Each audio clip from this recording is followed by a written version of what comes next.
예, 안녕하십니까. 책 읽는 자유인 채널을 운영하고 있는 이선입니다.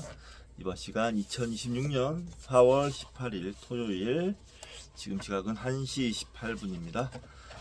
예, 이 전 시간에 제 일하러 갔다가 대기를 하다가 대기를 하다가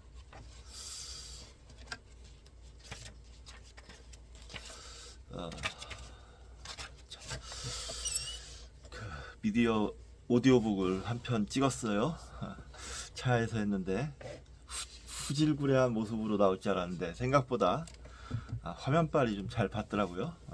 차에서 가끔씩 차에서 대기할 때마다 그 두 번 사랑하지 못하는 병을 이랑 그 선시 낭독을 하는 시간을 갖도록 하겠습니다. 차에서 가끔씩 대기할 때 영화를 보거나 드라마를 보거나 유튜브를 볼 수도 있는데 책을 읽고 싶을 때가 있어요. 좀 대기를 길게 하게 되면 그때 뭐 책을 읽으면서 촬영을 하는 것도 나쁘지 않을 것 같아요. 자, 이번 시간은 불행하라 오로지 달마처럼 미디어북을 할 텐데요. 그 전에 책 한 권 소개시켜 드리도록 하겠습니다. 자, 공부하지 마라. 장영섭 지음 선사들의 공부법, 조계종 출판사. 이 장영섭이라는 분은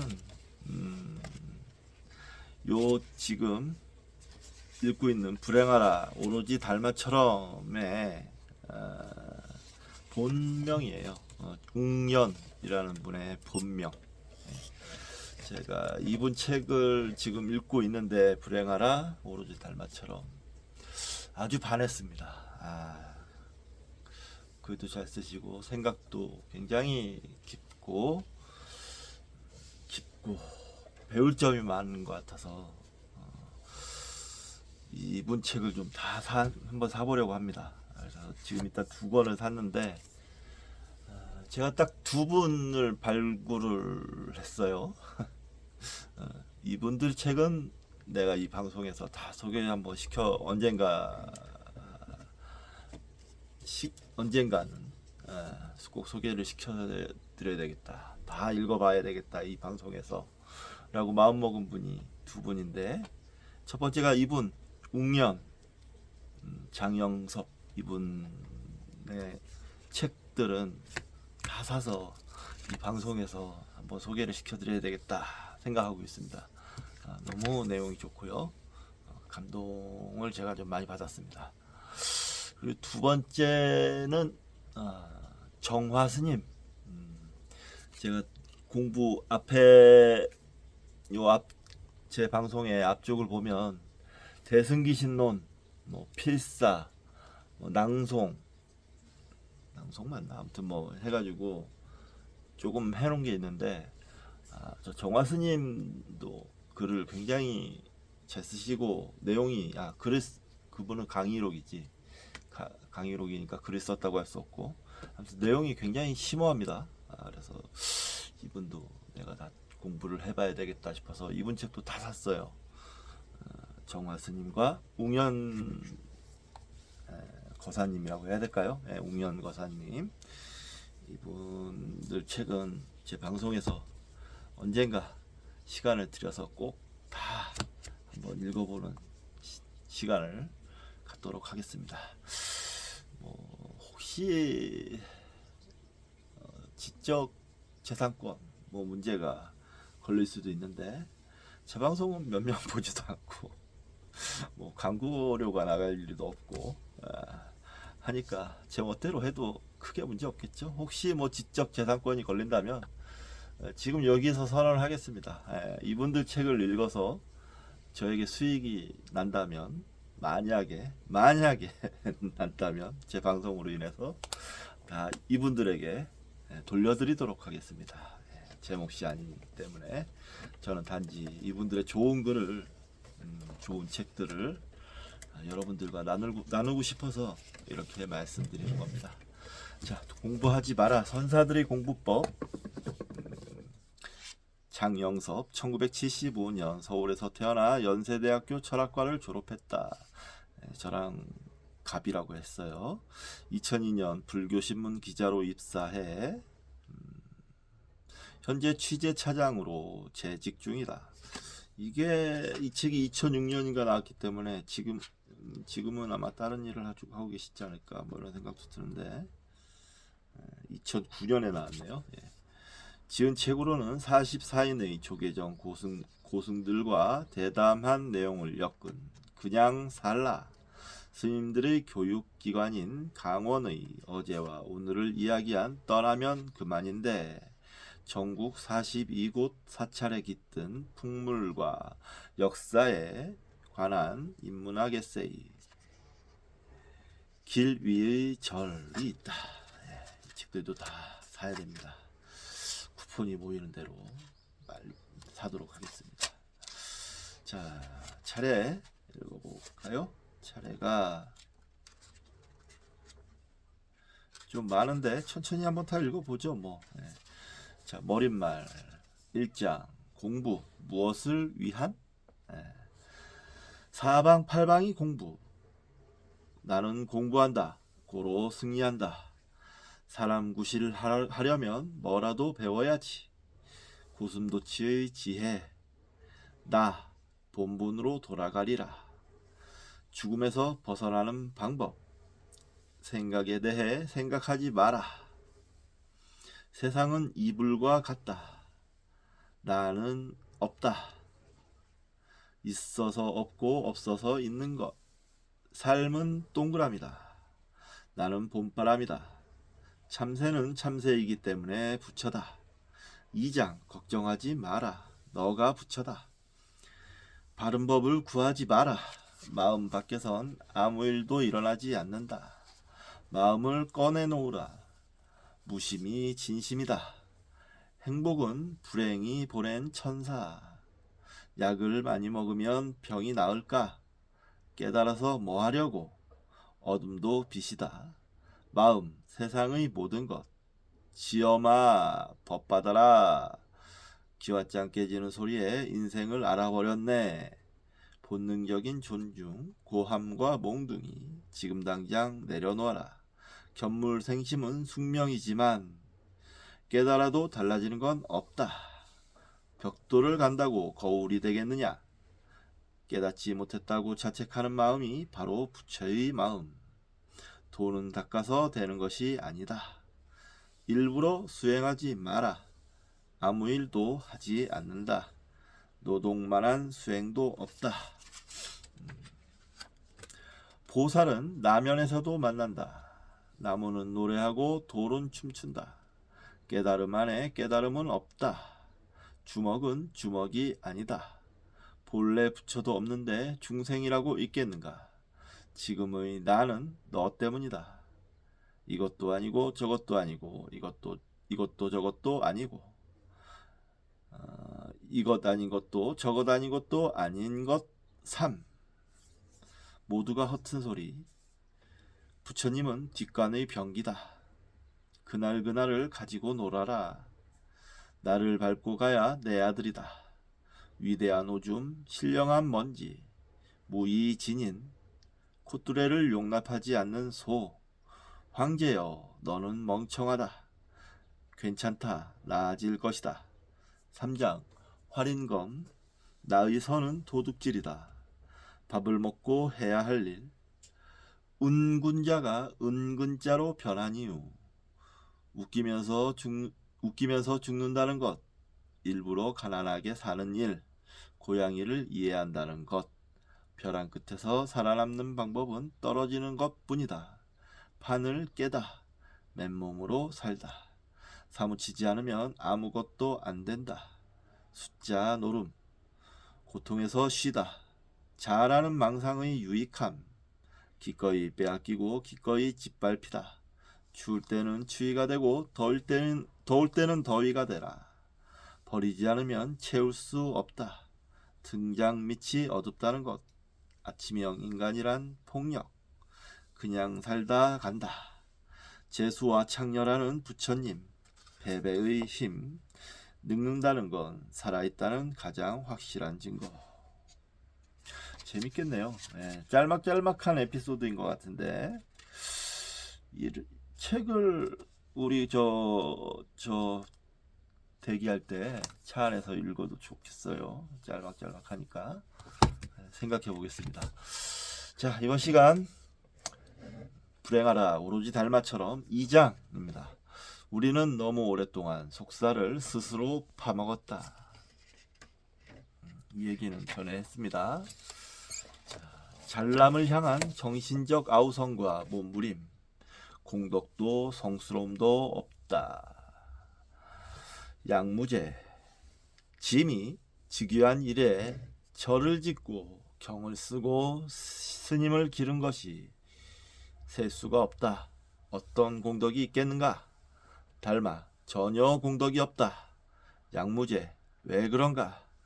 달마, 공덕이란 인간과 하늘이 베푼 사소한 결실이다. 끝내 번뇌의 씨앗일 뿐이다. 그림자가 형상을 따르는 것과 같으니 헛되고 헛되다.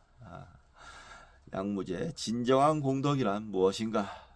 달마, 청정한 지혜는 오묘하고 원만한데 비어있으며 고요하다. 세상의 같지 않은 아르마리로 얻어지는 것이 아니다. 양무제, 어떤 것이 성스러움인가? 달마, 그런 것 없다. 양무제, 짐을 대하고 있는 그대는 누구인가? 달마, 모르겠다. 벽암록 제1칙 확연무성. 여기에서는 뭐 공덕이란 없다. 달마 대사님께서 말씀을 하십니다. 하지만 우리는 공덕을 지으며 살아야 됩니다. 착하게 살아야죠. 공덕, 뭐 절 짓고, 뭐 경전 뭐 이렇게 역경하고, 뭐 스님들 키우고 다 공덕이 되죠. 근데 어떤 마음으로 했느냐가 더 중요한 것 같아요. 아이고, 과연 어떤 마음으로 했느냐, 이게 더 중요한 게 아닌가. 오로지 자기 자신만을 위한 공덕이었다면 그 공덕이라고 할 수 있을까요? 온 세상을 위한 어떤 일이어야만 공덕이 되는 게 아닐까, 그런 생각 해봅니다. 삶의 원형은 죽음. 마음 없는 몸은 죽음이며 몸 없는 마음은 유령이다.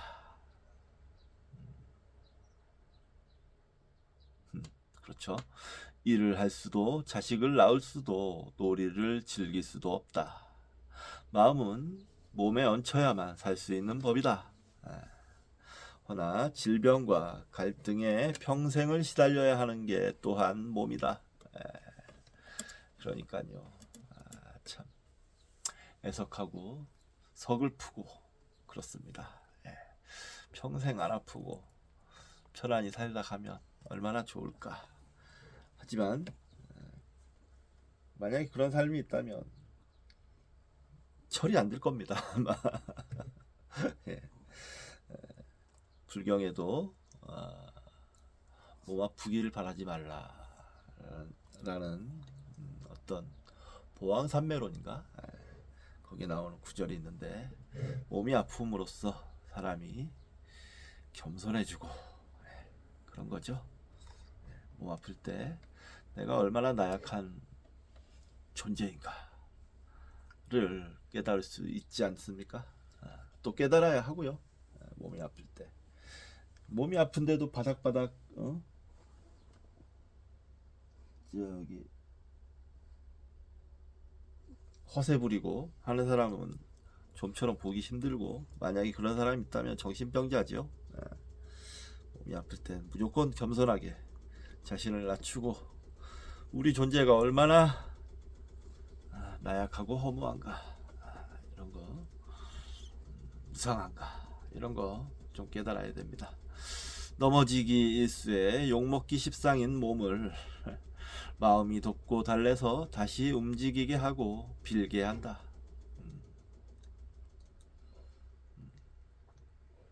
하여 마음은 몸의 숨통이 막히는 날까지 쓰고 매우며 어지럽고 들썩인다. 좋은 말이네요. 네. 사람의 탈을 쓴 생명에겐 입이 달렸다. 게다가 말할 줄 아는 입이다. 말끝마다 핑계와 희망을 생산해내며 위기를 면하고 기회를 탐한다.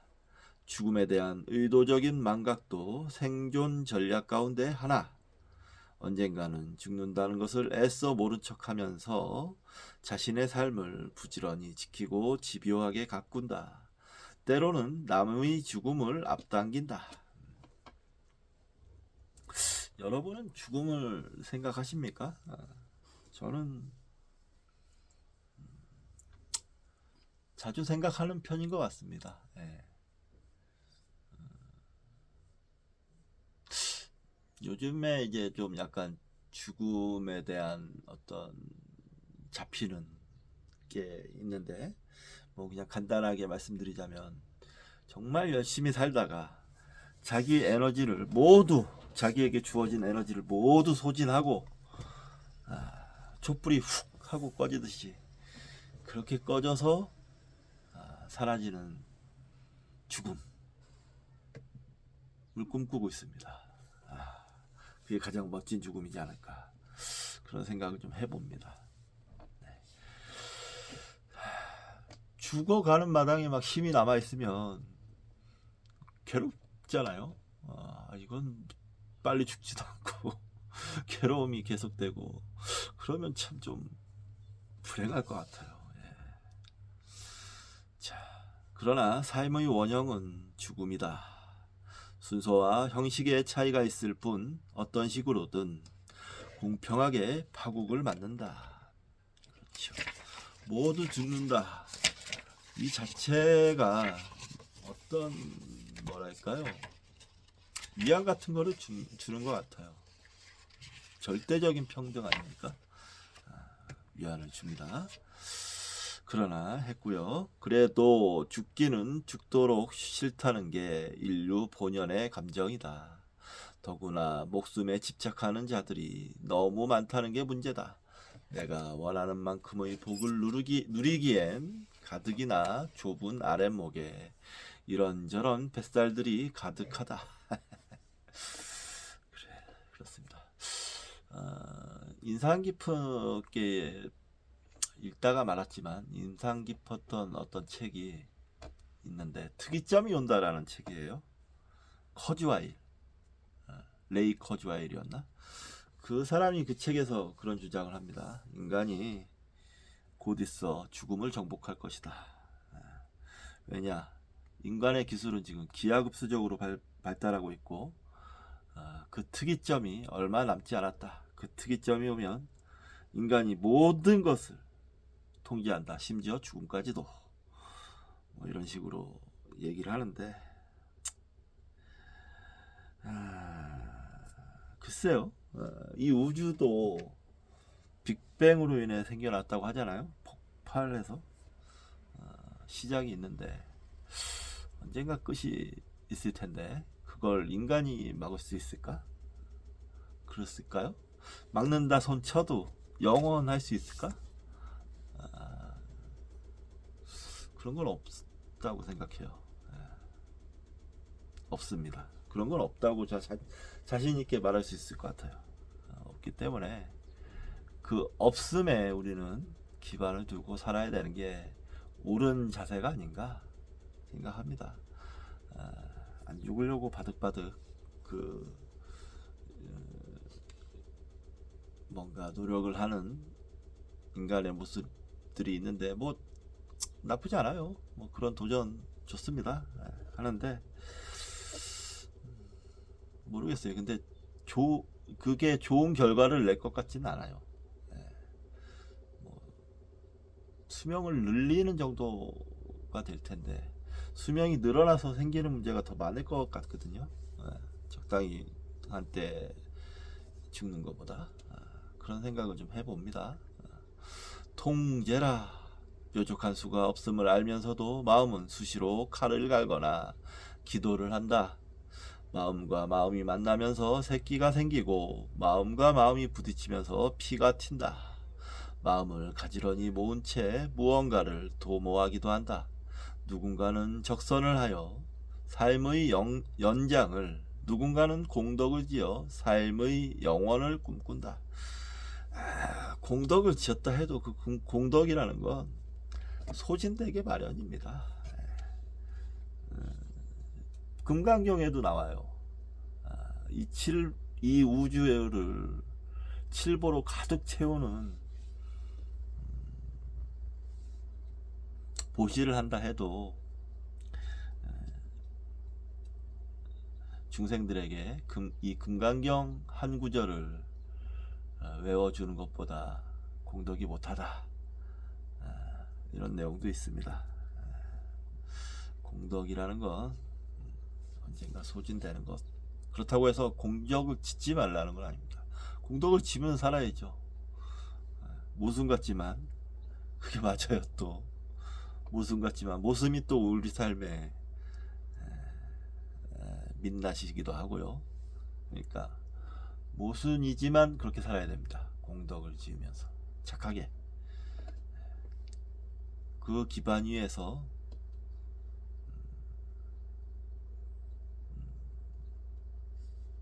열반이든 도든 구원이든 그런 걸 추구해야 맞는 방향입니다. 그런 기반이 없으면 애초에 방향이 틀려요. 빗나가기 마련입니다. 자, 양무제 보살이었던 황제. 중국의 중심은 중원이다. 남으로는 양자강, 북으로는 요하에 이르는 화북지방을 가리킨다. 황하가 대지의 중앙을 가로지른다. 중국 문명의 발생지로 예로부터 중원을 지배하는 자가 곧 대륙의 주인이었다. 양자강 이남의 국가는 아무리 드넓은 영토를 가졌더라도 열등감을 느꼈다.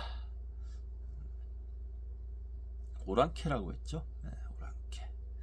그 육조 해능 스님도 저쪽 중국의 남쪽 광주였나? 아무튼 남쪽에서 올라가서 오조 홍인 스님을 배웠을 때 그런 말 하죠. 저 남쪽에 오랑캐가 무슨 불도를 배우겠다고 왔냐? 그랬더니 불성에 사람이 불성을 갖추고 있는 것에 구별이 있습니까? 라고 얘기했다는 일화도 있습니다. 아무튼 남쪽 사람들을 오랑캐라고 생각했어요. 양자강 이남의 사람들을. 인간의 특징이죠. 갈라치기.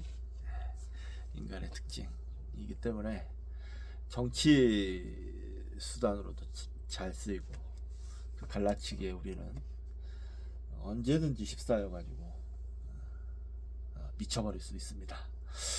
자, 남북조 시대는 사상 최초로 한족이 이민족에게 중원을 빼앗겼던 시절이다.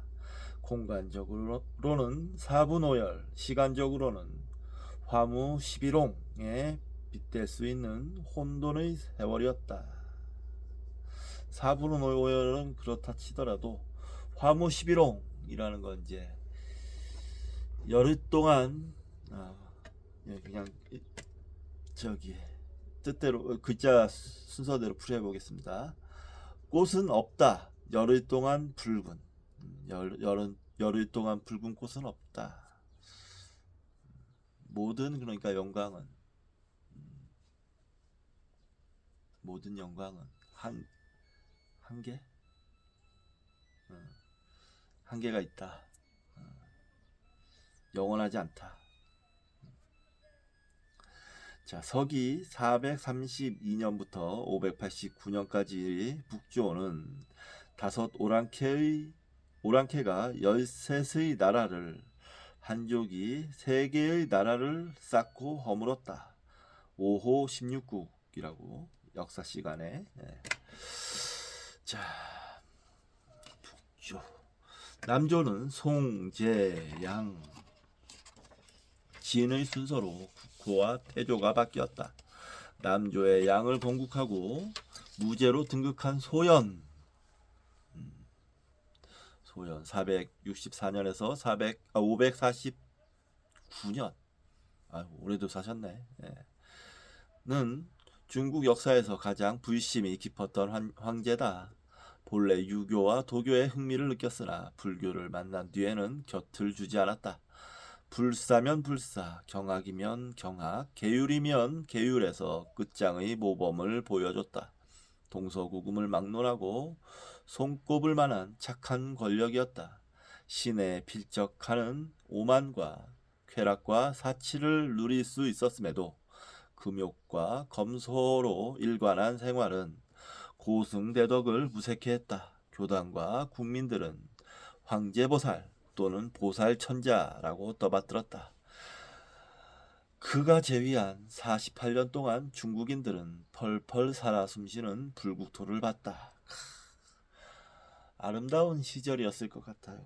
여기 벽암록이나 선종의 역사에서는 이 양무제를 뭔가 좀 부족한 사람으로 표현하고 있지만 제 생각에는 그렇지 않았을 겁니다. 이렇게 간단한 사람이었음은 아니었을 거예요. 분명히 뭔가 굉장히 높은 수준의 정신력을 지니고 있었을 사람임에 틀림이 없다. 그가 치세하는 나라는 정말 아름다웠을 것이다 라고 생각합니다. 지금 차를 한 잔 끓여야 되기 때문에 차하고 화장실도 좀 갔다 오고 차 한 잔 하고 해야 되기 때문에 잠시 쉬었다가 이어서 하도록 하겠습니다. 자, 정견아 내려와. 아야야야. 배고파라. 정견이 배고파?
저 조금만 더 읽고 저는 밥을 좀 먹어야 될 것 같습니다.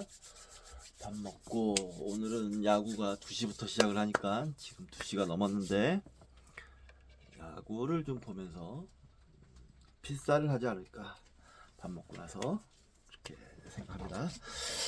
자, 66쪽 양무제의 기대를 단칼에 잘라낸 달마의 핀잔.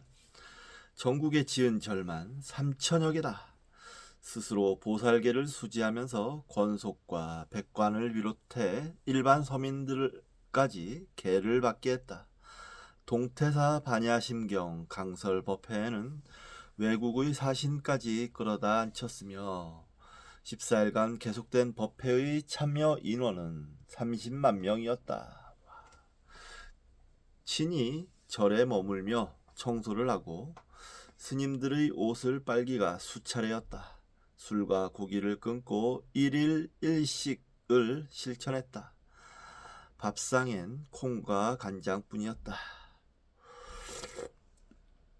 이 사람이 또 웃긴 게, 양무제 너무 불교에 지원을 많이 하다 보니까 심지어는 자기를 절에 노예로 갖다 바칩니다.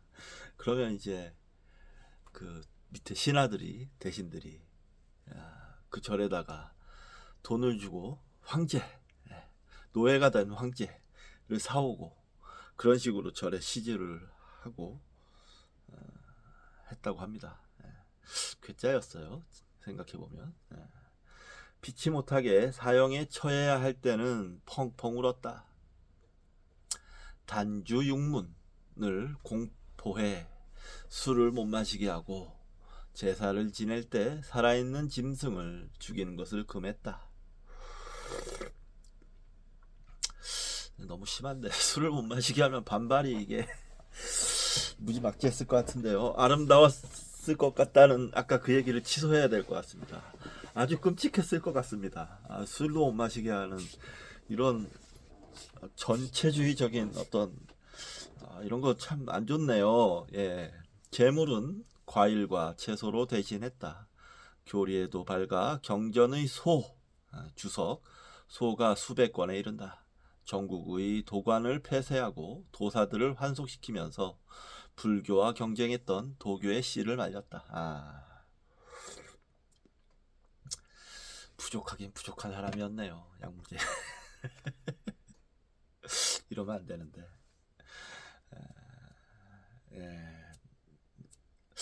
부족한 사람이었던 것 같아요. 취소하겠습니다. 아까 전에 말을. 불교는 기본적으로 공존입니다. 점령이 아니에요. 정복이 아닙니다. 공존해서 사는 게 기본적인 태도고요. 원칙이고, 다른 사람들이, 그러니까 외도라고 할게요. 외도들이 자신들의 종교를 믿거나 뭐 공부를 하거나 하는 거를 방해하지 않습니다. 못하게 하지 않아요. 그냥 그들의 업에 따라서 저렇게 사는 것이다 생각하고 업이 무르익으면 불교도 만나고 열반을 이룰 수 있는 어떤 가닥을 찾고 뭐 이런 식으로 생각을 하지, 무조건 안 되고 못하고 같이 못 살고 막 이런 식으로 안 합니다. 양무제는 그런 부분에서 좀 부족했던 사람이었던 것 같습니다. 양무제의 불교는 이토록 저돌적이었다. 그가 불교를 그야말로 끔찍할 정도로 아낀 이유는 뚜렷지 않다. 강박이죠, 일단 이런 거는. 기본적으로 강박이라고 봅니다. 정신적으로 문제가 있는 현상이죠. 자, 다만 벼감록에 따르면 공덕에 대한 관심이 상당했던 것으로 추측된다. 공덕이란 단적으로 믿음에 대한 보상이다. 부처님을 위해 이 정도로 쐈으면 살아서는 태평성대는 떼어놓은 당상이요, 죽어서는 영생 역시 온당한 요구라는 확신이 엿보인다.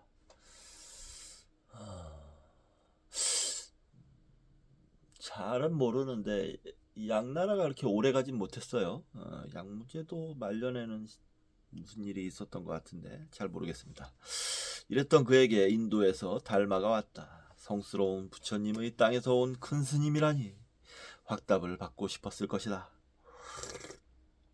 그리고 의례적인 칭송 한마디만 뱉어주면 어물쩍 끝날 자리이고 두둑하게 용돈을 챙길 수 있는 자리다. 하지만 달마는 맞장구를 향한 양무제의 기대를 단칼에 잘라냈다. 무더기로 쌓은 선업이 부질없는 헛수고에 지나지 않는다는 핀잔. 하기야 역대 최강의 선인이 되겠다는 속셈에 국고를 탕진하고 민초들에게서 사는 재미를 빼앗았으니 무턱대고 박수를 쳐주기도 난감한 노릇이다. 네, 저랑 똑같은 생각을 제가 이때 당시에 그 서민이었으면 굉장히 불만이 많았을 것 같은데 어떻게 해서든지 숨어서라도 밀주를 만들어서라도 먹지 않았을까 라고 생각합니다. 너무 그게 심했네요. 통제가 너무 심했어요. 그리고 근데 이 양무제와 달마의 만남은 잘 모르겠어요. 이게 사실에 있었던 일인지 어쩐지 전 잘 모릅니다. 제가 예전에 공부했을 때는 확실치 않다라고 공부를 했었던 것 같은데, 자, 기어이 번뇌의 씨앗이 된 공덕. 양무제의 치세는 화려했으나 말년은 비참했다. 북조를 지배했던 북위는 동위와 서위로 분열됐으며 후경이란 자는 동위의 군벌이었다. 동위를 세운 고환의 휘하에서 대장이 됐다. 고환이 죽자 아들인 고징이 대승상의 지위를 물려받았다. 고징은 아버지의 라인들을 정리하고 자기 중심으로 권력을 재편하려 했다. 나라의 실세가 바뀌고 화무 11홍이죠. 그러니까 이게 다 화무 11홍입니다. 나라의 실세가 바뀌고 숙청의 기운을 감지한 후경은 곧장 군사들을 이끌고 남하에 양무제 아래로 투항했다. 그런데 벼랑간 양무제가 자신의 모국과 화친을 맺으려 한다는 소식에 지레 겁먹어 반란을 일으켰다. 예.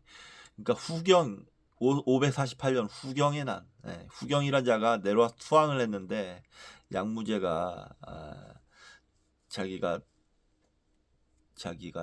버린 자기 모국을이랑 화친을 맺으려 한다라고 하니까 이제 이 사람은 완전히 배신자로 찍힌 거니까 난을 일으킬 수밖에 없었던 거죠. 황궁에서 쫓겨나 연금된 양무제는 감시와 공궁 속에서 이듬해 생을 마감했다. 사실상 굶어 죽었다. 이런 불행한 말년을 보냈군요. 그가 필생의 역작으로 일궈낸 제국 또한 순식간에 꼬꾸라졌다. 양무제의 7번째 아들이 전란통에 제위를 잇고 원제가 되었다.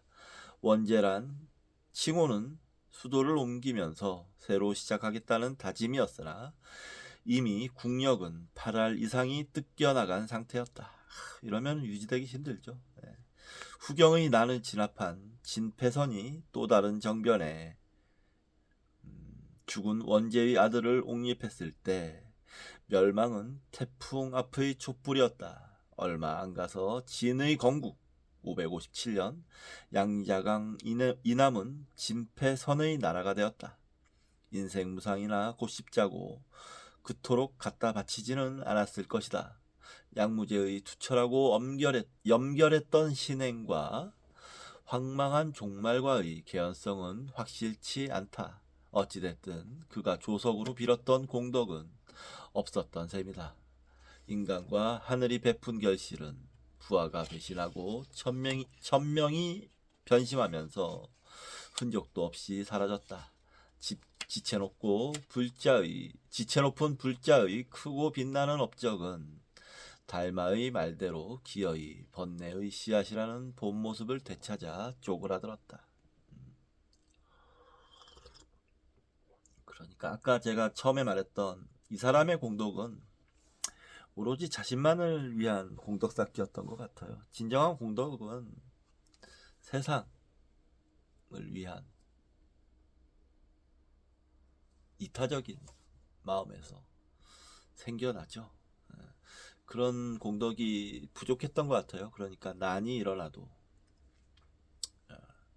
어떻게 진압을 해결을 못하고 민심이 이 사람이 그만큼 이 양무제를 존경하고 막 뭐 그랬으면 민심이 떠나지 않아서 양무제를 지켜줬을 테지만 그러지 못했다는 건 민심이 양무제에 대한 불만이 있었다는 거겠죠.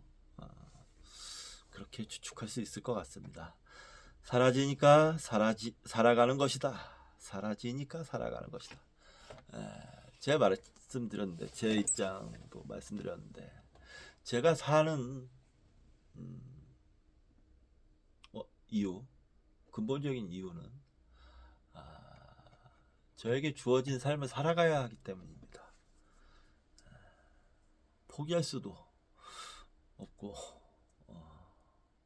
그렇다고 해서 마음대로 되는 것도 아니지만 어찌됐건 살아가야 되는 건 숙명입니다. 그런 의무감 같은 게 의무감? 의무감보다 더한 어떤 운명감 그런 게 있어요. 그게 첫 번째입니다. 우리에게 주어진 삶을 다 살아야 하기 때문에 사는 겁니다. 어찌되었건 살아야 되기 때문에.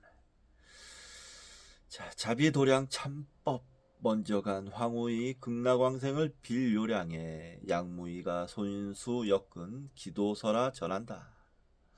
간밤의 꿈에 구렁이가 되어 나타난 아내가 천벌을 받게 된 자초지종을 설명했다.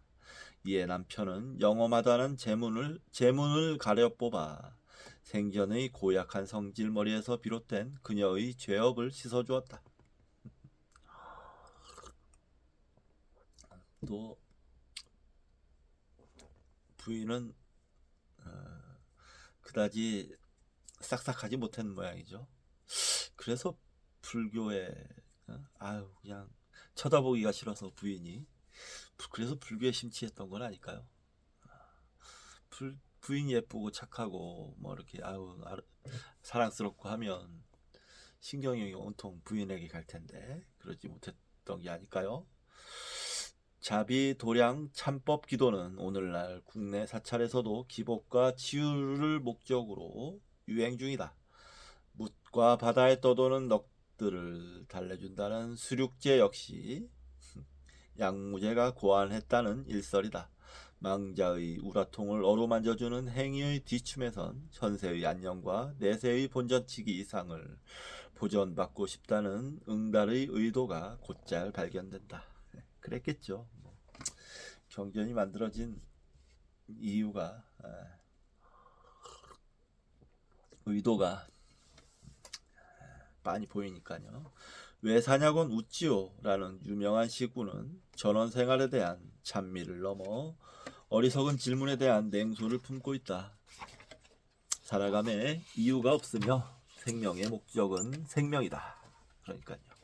동어 반복 같지만 그렇습니다. 생명이 있으니까 사는 거예요. 달래 뭐 어떤 이유가 있겠습니까? 무슨 로고 테라피 뭐 해가지고 삶의 의미를 억지로 찾고 뭐 이러는데 그런 것도 좋죠. 예. 삶의 의미를 찾아보는 거. 뭐 예를 들면 뭐 버킷리스트를 써본다든가 하는 거 좋은데 그 밑바닥에 기본 원칙, 태도라는 생명의 목적은 생명이다. 이럴 수밖에 없다. 이게 밑바닥이고 기본이고 토대가 되는 것이다. 라고 알고 버킷리스트를 쓰든 뭘 하든 꿈을 갖든 뭘 하든 해야 되는 게 아닌가 생각합니다. 무엇을 위해 살기 이전에 사라지니까 살아가는 것이다. 그러니까요. 이분이 참 보면은 저랑 마음이 잘 맞는 것 같아요. 생각하는 게.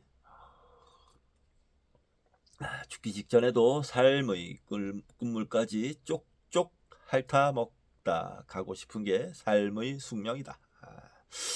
이게 말은 이렇게 좀 뭐랄까 좀 천박 뭐 아무튼 좀 가볍게 했지만 천박하게 했지만 사실은 이게 맞는 거죠. 자기 죽을 때까지 온 에너지를 다 쓰고 죽어야 그런 삶이 멋진 삶이죠. 신세가 변변치 않을 때는 연명에 만족하고 운께나 풀린다 싶으면 권세를 추구한다. 그래. 좋은 옷을 걸치고 달콤한 말만 듣는 신분을 얻으려면 일단 몸뚱이부터 건사하는 게 먼저다. 결국 복락의 출발이자 기반은 몸의 안전이다. 그렇습니다. 제가 지금 이란이나 바레인인가요? 바레인의 전쟁이 일어나고 있는 한가운데 있었으면 이렇게 여유 있게 책을 읽고 뭐 도를 말하고 이러지 못했겠죠. 살기 위해서 어떻게 됐든 발버둥을 치고 있을 거예요. 예. 지금 난민이 뭐 300만 명 뭐 이렇잖아요. 거기 참. 얼른 전쟁이 끝나서 그 사람들의 안전을 되찾기를 기원합니다. 네. 몸의 안전을 위해 마음은 줄기차게 마음을 내고 골머리를 나르며 상승을 지향한다. 그러니까요. 높이 올라갈수록 안전하잖아요. 꼭 그렇지도 않지만 높이 올라가서 암살당하는 경우도 있고 네. 적당하게 원한 안 사고 뭐 너무 중요해서 제거돼야 할 사람이 되지 않고 그렇게 사는 게 제일 좋은 것 같아요. 네. 커다란 실패 앞에는 변명을, 거듭되는 실패 앞에는 순리를 덧댄다. 부지런히 공덕을 지으면서 흉화와 중화와 상쇄를 노리기도 한다. 네. 그렇죠. 그렇죠. 저도 그렇습니다. 어릴 때 젊을 때 어리석은 짓을 생각을 해보면 야 참 그거 어떻게 감당을 해야 되나라는 생각을 하게 되고 지금이라도 공덕을 쌓아서 옛날에 그 잘못한 것을 중화시킬 수는 없을까 이런 바보 같은 생각도 합니다. 예. 어떻게든 자신의 정당성을 유지하고 지속성을 확보하기 위한 정신적 아우성과 몸부림, 공덕을 향한 양무제의 헐떡임은 사람의 얼굴과 형편을 바꿔가며 대대로 전승되고 있다. 네. 제가 앞부분에 너무 양무제를 좋게 평가를 해서 지금 이렇게 읽기가 좀 무안하네요. 예. 이때 역사를 좀 정사가 있으면 좀 공부를 해봐야겠어요. 예. 소원을 들어주거나 이루어줄 존재가 따로 없다. 일견 인생이란 슬기로운 자기 기만과 합리적인 자기 합리화의 연속이다. 멋진 말입니다. 일견 인생이란 슬기로운 자기 기만과 합리적인 자기 합리화의 연속이다. 뜻대로 되지 않는 현실을 회피하거나 왜곡함으로써 생계에 쥐구멍을 트고 내일을 살아갈 힘을 얻게 마련이다. 네. 믿음은 무지의 소치라지만 진통제이자 마취제로서의 기능이 만만치 않다. 장난이 아니죠. 그냥 온통 믿음에 빠진 사람은 뭐 보면 그냥 아우 천하 부족 같아요. 그냥 뭐 그냥 아무리 때려도 무너지지 않을 것 같고 뭐 그래요. 아무튼 그냥 뭐라 그럴까요? 뭐 철, 철통? 철옹성 같은 그런 느낌도 있어요. 막 전적으로 믿음에 빠져 있는 그런 사람들. 약이 없습니다. 근데 진짜로 속임과 꾸밈은 간사하지만 간사한 것들에 저항할 무기가 된다는 점에서 유효하다. 예, 간사함이 통하지 않습니다. 맞습니다. 믿음에 빠져 있는 사람들은. 단 아무리 속이고 꾸미고 믿어봐야 근원적인 갈급은 해소할 수 없다는 게 심리적 약물들의 한계다. 그러니까요. 근원적인 건 어떻게 해소할 수가 없어요. 근원적인 거. 자, 우리는 그 근원적인 걸 공부하고 있는 겁니다. 저랑 여러분은. 저는 그런 걸 추구하고 있고 방송에서도 반영을 하고 있으니까 잘 한번 살펴보시기 바랍니다. 살아있는 것들이 목마르고 애타게 본질적인 살아있는 것들이 목마르고 애타는 본질적인 원인은 우둔하거나 가난해서가 아니라 살아있는 것 자체가 재앙의 씨앗인 것이다. 삶은 고입니다. 고성제를 얘기하는 거예요. 고성제. 삶은 고다. 이게 기본입니다. 몸뚱이를 갖고 있고 이 마음이 있고 한 고일 수밖에 없어요. 고통일 수밖에 없습니다. 요컨대 망상과 질곡으로서의 삶에서 벗어나는 최선의 해법은 살아있다는 사실을 각인시키는 미련과 회한을 덜어내는 일이다. 살아있다는 사실을 각인시키는 아픈 만큼 지독한 삶도 없으니 건강해야 하고 갈등만큼 피곤한 삶도 없으니 너무 많은 인연을 맺지 말아야 하는 까닭이다. 좋은 말입니다. 삶이란 눈부신 꿈이라기보다 어쩌다 주어진 일이다. 그렇죠. 그렇죠. 되도록 무난히 넘기는 게 능사다. 아유.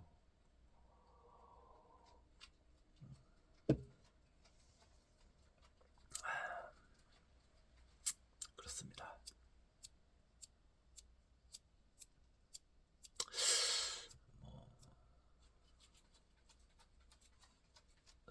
뭐 말씀을 좀 드리자면 제가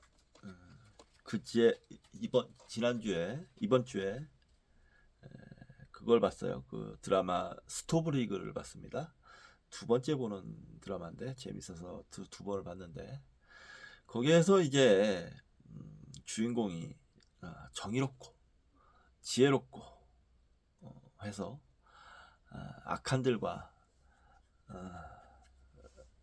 갈등을 잘 이겨내는 스토리인데 근데 보는 내내 주인공이 행복해 보이지 않습니다. 스스로 그 구덩이에 불행의 구덩이에 몸을 내던지는 그런 자신의 운명이랄까 뭐 그런 사연이라고 해야 사연이 있어서 그렇긴 한데 멋있어 보이지만 눈부시게 아름다운 꿈처럼 멋있어 보이지만 좋아 보이진 않았어요. 행복해 보이진 않았습니다. 그렇게 사는 삶을 추천하고 싶지는 않더라고요. 불림문자 성가의 오래된 충고다. 불용이 아니라 불립이다. 말글이 지배하는 세상이니 문자를 쓰는 건 불가피한 일이다. 하지만 문자를 남용해서 삶을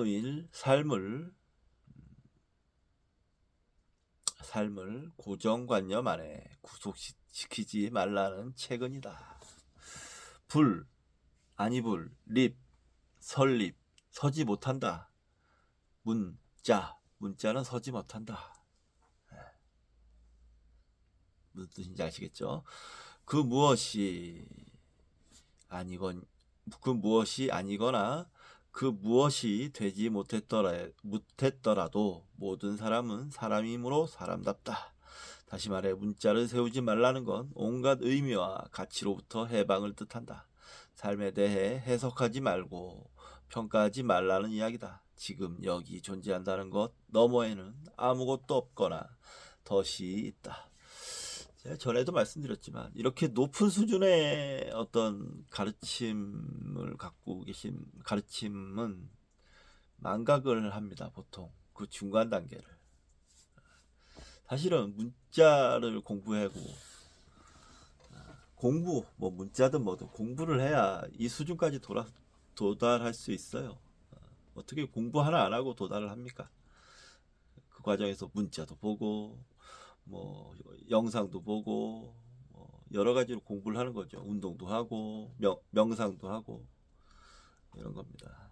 대놓고 명상만 한다고 해서 그게 뭐랄까요?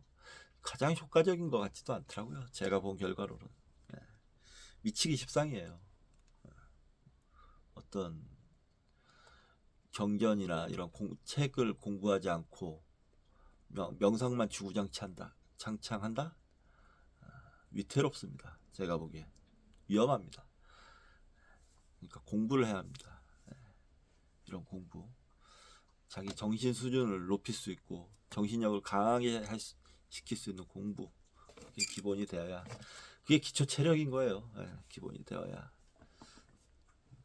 도에도 이룰 수 있다. 저는 그렇게 믿습니다. 공덕이란 것도 거품이다. 애당초 자기 위안이어서 소원을 들어주거나 이루어질 존재가 따로 없다.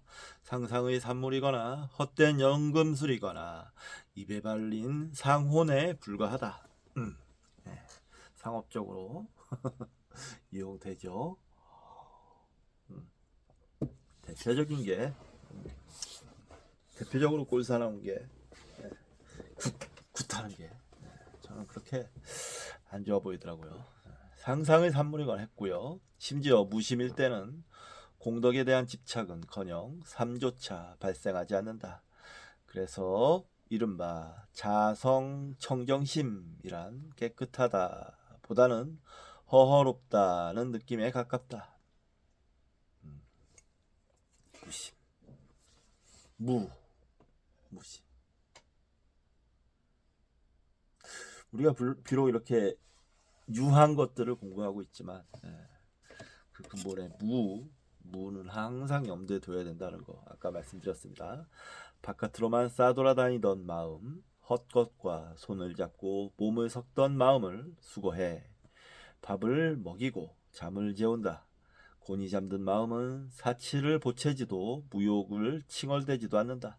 성스럽다는 것은 화려하고 비싸다는 것일 뿐이라는 달마의 독해를 공감하는 순간이기도 하다. 네. 좋았습니다. 이번 챕터도 좋았어요. 자, 이번 시간 여기까지만 하고요. 저는 밥을 먹고 야구 보면서, 시간이 되면 야구 보면서 피사를 좀 하도록 하겠습니다. 자, 이번 시간 여기서 마치도록 하겠습니다. 감사합니다.